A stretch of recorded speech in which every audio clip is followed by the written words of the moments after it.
Y entonces me quedo bastante sorprendida cuando vi allá el concepto de autonomía disfuncional, no sé si así lo planteaban.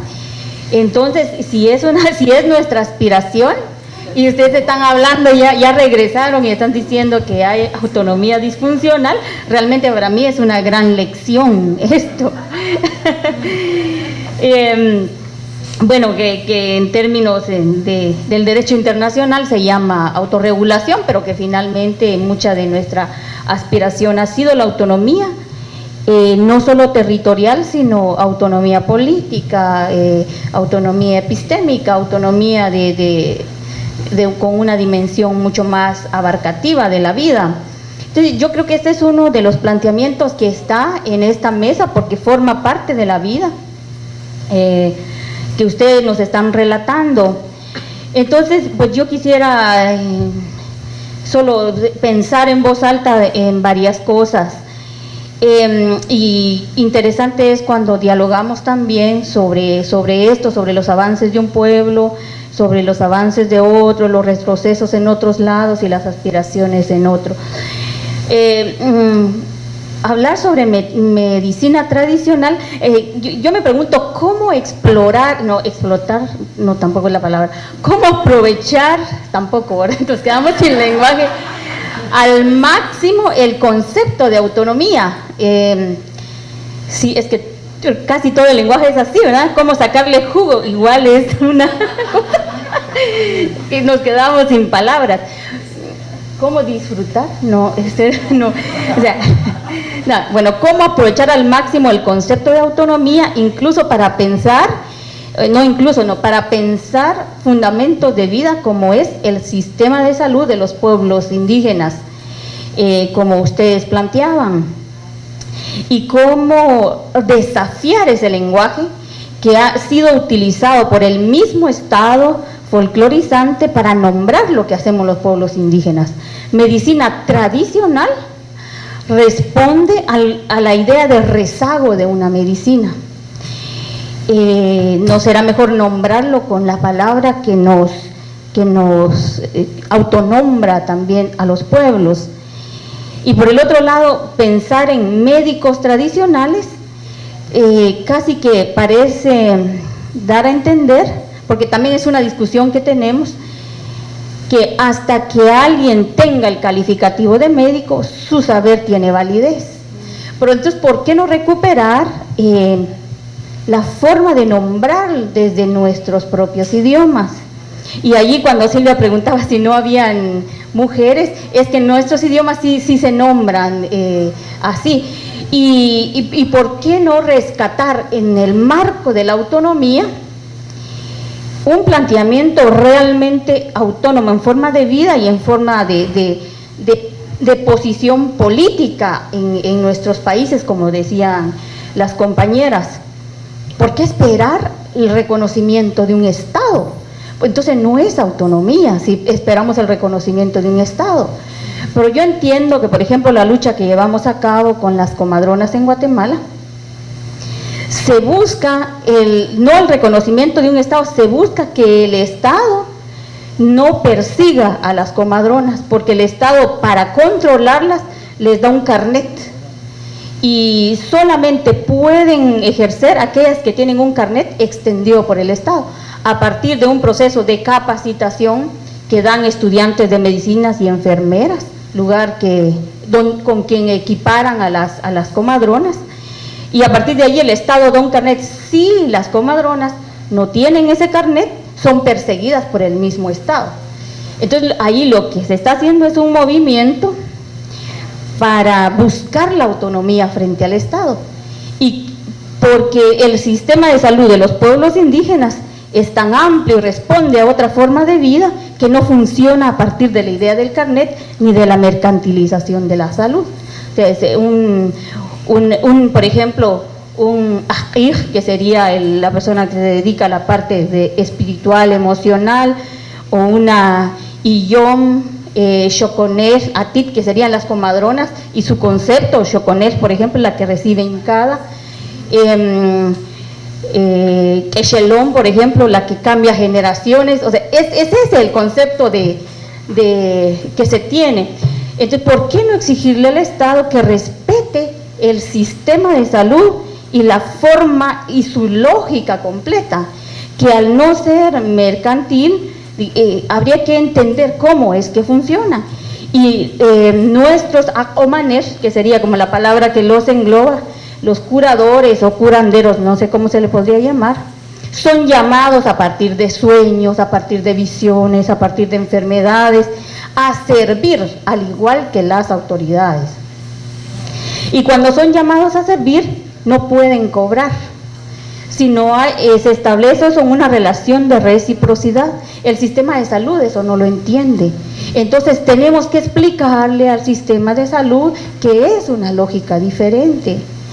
Pero creo que ese trabajo es muy importante para exigirle al sistema de salud que nos reconozca a partir de una autonomía, de un sistema de salud que se asienta sobre otro sentido de la vida, del pasado y del futuro. Entonces, por eso a mí me llama mucho la atención la riqueza de poder hablar para poder exigirle a estos estados, naciones que no han comprendido a los pueblos indígenas y siguen aniquilándolos, como ya hemos visto, en procesos de permanente colonización, y en donde todo el tiempo pues las formas de colonización están buscando maneras de cómo expropiar. Entonces yo creo que nos queda un gran desafío para que eso que son plantas medicinales, medicina tradicional, curanderos, lo logremos explicar a ese Estado en el marco de un sentido de la vida distinto y que funciona como un mecanismo, ha funcionado por muchos años para mantener vivas a las generaciones de nuestros pueblos, porque efectivamente antes cuando no existía la medicina occidental, pues había vida en nuestros pueblos, ¿no? Entonces creo que tenemos el reto de siempre desafiar esa lectura y esa imposición conceptual sobre nosotros también del Estado-Nación. Eso también me parece a mí que tiene que ver mucho con la reflexión sobre la autoridad indígena, que como hemos dicho ya en muchas ocasiones, es una autoridad que no se manda sola, es una autoridad que es servicio, pero pareciera ser, como ocurre en muchos de los casos de Latinoamérica, que nuestras autoridades han olvidado esa noción de autoridad, y porque están totalmente presionados por el entorno capitalista colonial, de la cooptación, del soborno de los partidos políticos, del fraccionamiento, y eso ha trastocado la idea de autoridad. Pero por el otro lado, también la autoridad, yo diría, cuando hay un cambio epistémico, cuando hay un cambio de sentido en las personas, es allí donde se fracciona el ser, donde se resquebraja y donde se enajena, porque cuando hay una autoridad que se piensa como autosuficiente por sí misma y que no responde a nada, habría que ver entonces cómo se organiza. Y una de las cosas que hemos visto, por ejemplo, en los territorios donde hay expropiación a través de la minería, es cuando las mujeres son perseguidas como una manera de resquebrajar las comunidades, y las autoridades indígenas, hombres en su gran mayoría, no quieren escuchar a las mujeres. Ahí hay un resquebrajamiento de la autoridad. La paridad, la dualidad y todos esos conceptos que de verdad sí existen dentro de los pueblos indígenas como nociones de construcción. Yo no sé si existen los idiomas indígenas o afrodescendientes de acá, pero en muchos idiomas mayas eso sí existe, lo que prueba una existencia de esa forma de entender la vida. Eso ha sido olvidado por las autoridades. Entonces necesitamos tener una autorreflexión en nuestras autoridades, y nosotras las mujeres necesitamos usar nuestra autoridad de pueblo para exigir que haya una construcción más sólida de la autoridad, no solo en el diálogo con las mujeres, sino con otras generaciones. Porque porque necesitamos de eso frente a la fuerza de un Estado permanentemente colonizador, expropiatorio y que está resquebrajando finalmente la vida de nuestros pueblos. Por ejemplo, bueno, una forma de nombrar la paridad en los idiomas mayas es cuando en las conversaciones cotidianas se dice Matioche Kate Kanan, Matioche Kate Katat, Matioche Katit Kanan. Eso significa gracias a nuestras abuelas, abuelos, gracias a nuestras madres, padres, y se empieza la ceremonia. Primero las mujeres, después los hombres y en horizontalidad. Eso prueba la existencia de paridad, pero cuando esa misma persona habla en español, dice gracias señores, gracias a nuestros abuelos, gracias a nuestros padres, se borra esa paridad que en el idioma, que en nuestros idiomas mayas existe.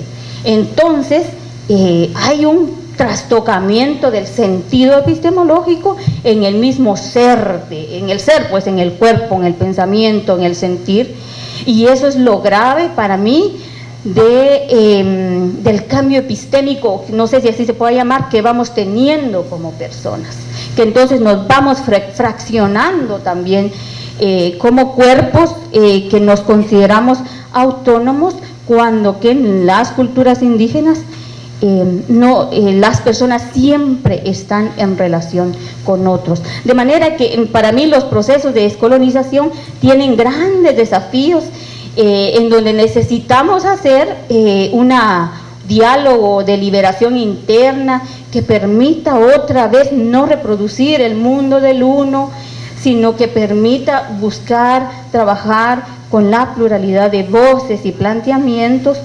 sencillamente para poder darle más solidez a nuestras luchas y poder responder a la amenaza de nuestros pueblos. Y en este caso también sobre la construcción de la historia, es para mí lo mismo. No hay una historia, por más que lo haga una persona de su comunidad, sino hay múltiples historias a partir de las cuales puede tejerse lo que hay, y cuando se reconocen las múltiples historias, se reconoce también los saberes colectivos. Bueno, yo creo que es lo que puedo compartir, y muchas gracias por inspirarme tanto con su trabajo.